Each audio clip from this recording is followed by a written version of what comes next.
E fala aí galera, como vocês estão? Eu sou o ZK e sejam muito bem-vindos a mais um vídeo no canal ZK Imperium.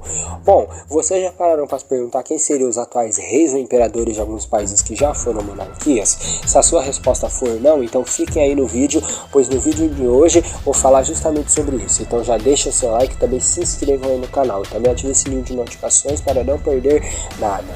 Então, sem mais demora, vamos lá. Coreia. Como a maioria deve saber, atualmente existem dois países que utilizam o nome de Coreia. A Coreia do Norte, que é comunista, socialista, e a Coreia do Sul, que é capitalista. Porém, num passado não muito distante, as duas Coreias já foram um só país, chamado oficialmente de Império Coreano.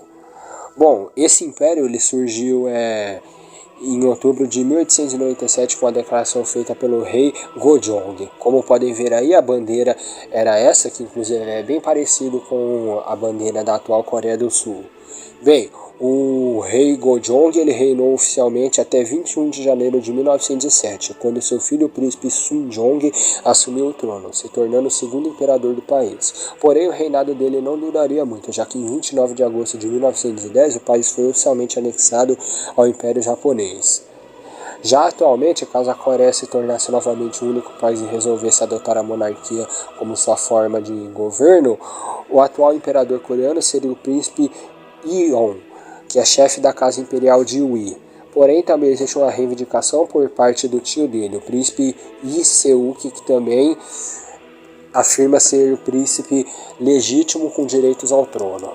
Então, caso um dia a monarquia da Coreia volte, talvez um desses dois poderia ser chamado de imperador da Coreia. China. Sendo atualmente a segunda maior potência militar e também a segunda maior economia mundial, a China hoje é uma república socialista de partido único, desde 1º de outubro de 1949, quando o líder do país, Mao Tse-tung, proclamou a criação da República Popular da China.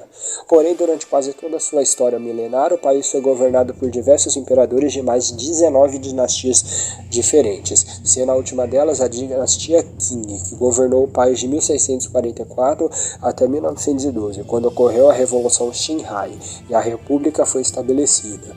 O último imperador chinês foi Puyi, também conhecido como Imperador Xuantong, que reinou por um curto período de tempo, de 1908 até 1912, e muito tempo depois chegou a reinar como imperador do estado fantoche japonês de Manchukuo, de 1934 até 1945. Antes de morrer, Puyi não teve filhos, logo não existe uma descendência direta dele. Porém, seu irmão, Jin Yuzi, teve um filho chamado Jin Yuzhang, que atualmente é o chefe da casa imperial de Aisin Yoro, e também sobrinho neto do último imperador chinês. Assim sendo, caso um dia a China abandone o socialismo e escolhesse retornar à monarquia, Jin seria o novo senhor dos 10.000 anos. Egito. Conhecido por suas grandes pirâmides e também por possuir o maior rio do mundo, o Egito é simplesmente um dos países mais antigos da história, tendo sido governado durante séculos por monarcas chamados de faraós. Porém, o chamado Egito Antigo deixou de existir em 30 a.C., quando a região foi dominada pelo Império Romano.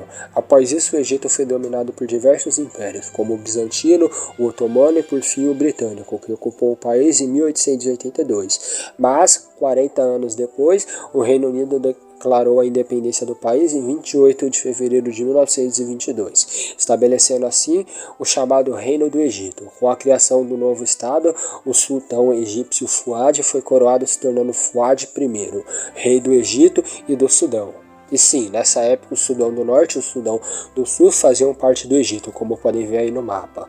O reinado de Fuad durou até 1936, quando o mesmo morreu aos 66 anos, sendo sucedido por seu filho Farouk, que adotou o título de Farouk I.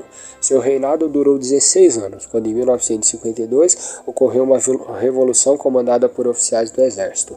Assim, o rei foi obrigado a abdicar em favor de seu filho, o príncipe Fuad. Mas já em 18 de julho foi proclamada a república no país, e a família real foi exilada na Suíça. Atualmente, o pretendente ao trono egípcio é o próprio Fuad, que hoje está com 71 anos de idade e é conhecido como chefe da casa real de Maomé Ali.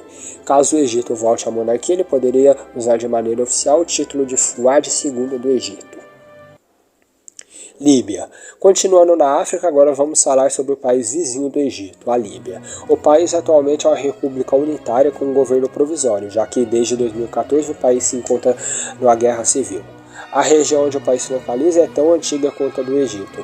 O país foi habitado por gregos e fenícios, que foram responsáveis por nomear o país. E durante vários séculos foi ocupado por várias civilizações, como os romanos, bizantinos e otomanos, assim como outros países da região.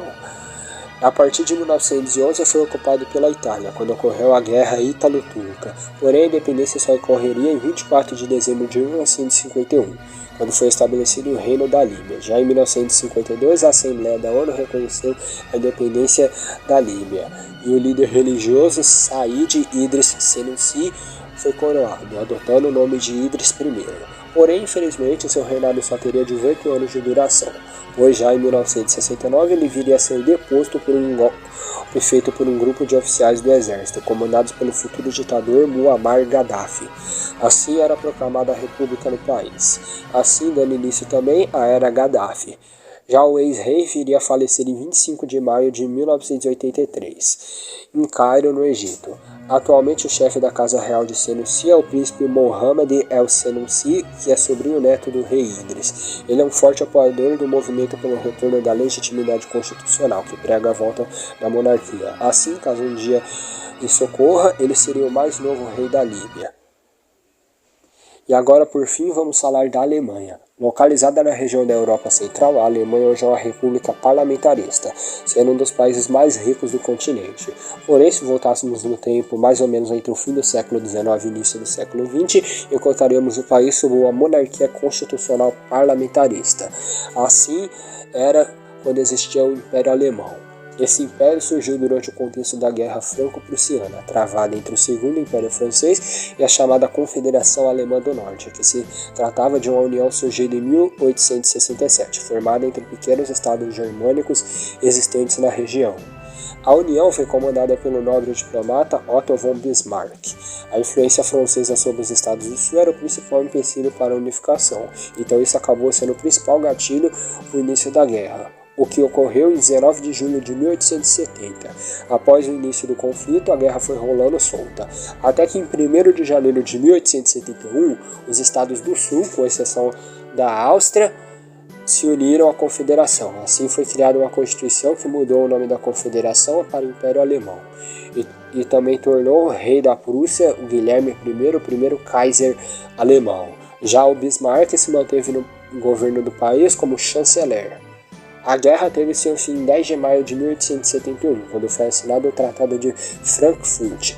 Assim, a Alemanha recém-unificada se tornou a vencedora, e o território da Alsácia-Lorena passou para o controle germânico, e a França foi obrigada a pagar cerca de 5 bilhões de francos como indenização ao governo alemão, o que fez o Segundo Império Francês cair e em seu lugar ser estabelecida a Terceira República Francesa.